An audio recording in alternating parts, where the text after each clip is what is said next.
these people, they don't have real talent. They're just getting viral. And that's what these labels are looking for now. They're not looking for true artists. They're not looking for people who are truly passionate about music. They're looking for people who could just get the most views. And I think that's the terrible way to look at it, because by the end of it, these people are not going to have skills. They're not going to be able to produce. They're not going to be able to produce music, sing properly. They're going to have a lot of auto-tune, and the true, genuine nature of music will be lost in the next 5 to 10 years. I think that's a terrible sign.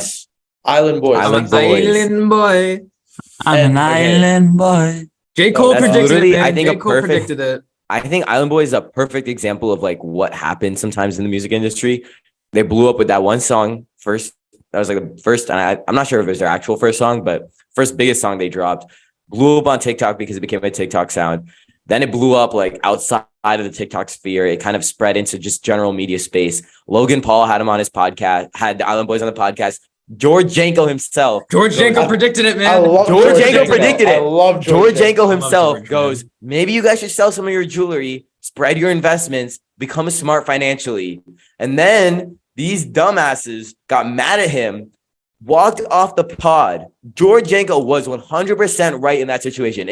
Everything he said was exactly to a T correct. What if one day your music career doesn't work out? What if you're not able to reproduce what you just did? Dgeorge Janko has his own podcast, which is, I think, really that's cool. Hey, he's working on 2. He's number 2 podcast after Famous Chili Pod. Famous Chili, but yeah, they got to change their intro to the Impulsive Podcast, man. They're the number 2 now, man. Yeah. But genuinely, George Janko knew what was gonna happen. He saw the Island Boys like personality. He realized that like some things just aren't sustainable. And honestly, it's kind of like obvious that the Island Boys have such a strong personality, but it's like only the personality which keeps them there. You know, it's the fact that there's these 2 of them, matching tattoos, matching like looks, but they aren't actually like great artists in any like definable sense. Yeah. And he knew that if they were to fall apart financially, they would be screwed. And that's what's happening now. Their manager they're missing like $150,000 to give to their manager. Their managers just dropped him because he hasn't been paid back. They are selling their grills now. Yeah, he came on some podcast a while ago and he said that they owed him $150,000 and they just never got it to him, and they just aren't giving it to him. But it makes sense because they are literally broke. They are selling they're selling their grills right now. I think they have diamond grills. They're selling those off. They're selling off all their jewelry. It's exactly what George Janko said they should have done like a year ago. And now once they're broke, they have to do it to like make up for it. But honestly, that's what happens when you have one hit wonders like that. They think they can ride on that fame, but then it just doesn't pan out like that all the time.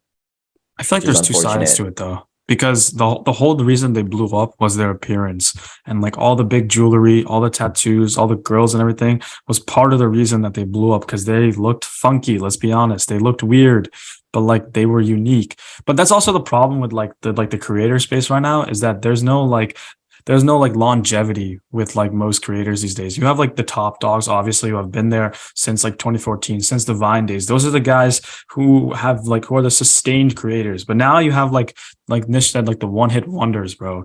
Like one day someone blows up, they're famous for a month, and then they're forgotten about. And it's just like a cycle of new content every single day. Everyone's just trying to push new content. So like becoming famous, getting a good follower count, getting loyal followers is just really hard these days, because everyone's just grasping for new content. You know, like the media is just like completely taken like a downspin. It's just really weird these days. And I think a perfect. Oh, sorry. No, you got it. No, you okay? No, I was just gonna say, like, especially with media, like one thing I kind of wanted to bring up was the fact that like people, like, it's not even just music, right? Like it's media, like media in terms of like publications, newspapers, things like that. Like, so online, like people love spinning whatever they're doing. Like, for example, I'll give you an example, like John Wall, right? Like he's a basketball player talking about his experience in Houston wasn't the best, right? And that podcast made it seem like John Wall and James Harden, like he had beef with James Harden when he really didn't. Like he was just talking about his experience. Like people love taking quotes and then spinning it around to fit their own agenda, to get as many clips, to get as many likes, to get as many views as possible. And because of that, the truth just goes out the window, and it's just about money at that point. And I feel like people aren't genuinely telling the truth, which is why like objective media is so hard to come by, because it's just you don't see that everywhere, right? There's always some type of political bias involved. There's always some type of other biases involved. And I feel like that's going to lead to, further down the line, a distorted narrative of different topics. And I feel like because of that, like, people are going to, that's why this divide in society is so big, because the way people are getting their information is very filtered in terms of different biases that they have. And I feel like that's just going to lead to more of a divide. See, I think that's where the internet kind of both helped the world and helped the truth and harmed the truth at the same time, because now you have more information at your fingertips than ever before. If you want to find something out, you can, but the problem is there's so much out there that now you have to decide what the truth is. When we were younger, if you saw something on TV, and especially in our parents' generation, right? If someone says something on TV, it's gospel, it's true. The man on the TV said it must be true. How can it be fake? That's not how it is anymore. We don't know what we can trust when we hear it. The internet has made it so that we can hear what everybody says, but that still makes it harder. Now it's up to us to decide what is actually true. So the truth still gets lost. It's just more likely that the truth is out there somewhere because someone's saying it, but we don't know who it is. Yeah, I completely agree. I think it's a mix of, I think having the internet, one, makes everything go by so quick. Everyone is always trying to find the next big thing. Everyone's trying to find the next new thing.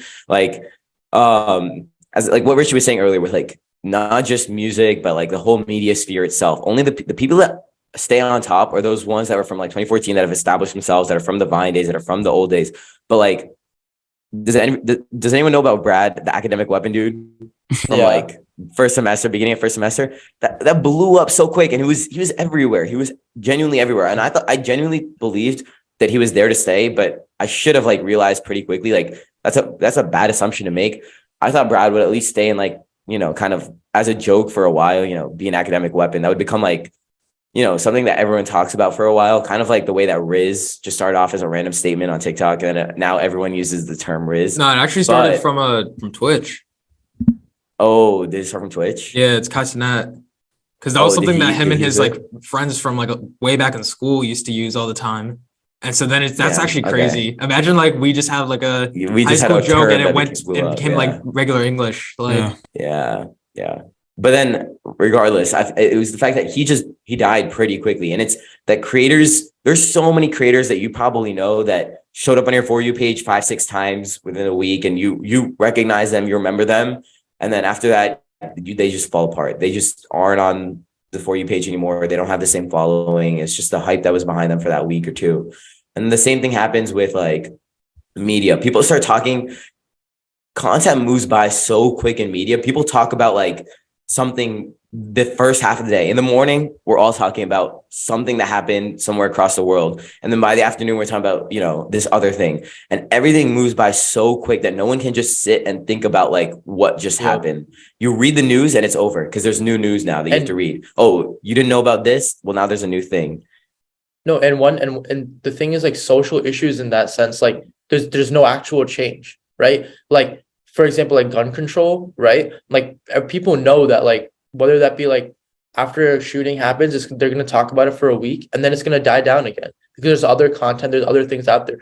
The Russia-Ukraine war, right? People talked about it for 6 months and now it shows up on news outlets once every fucking month, right?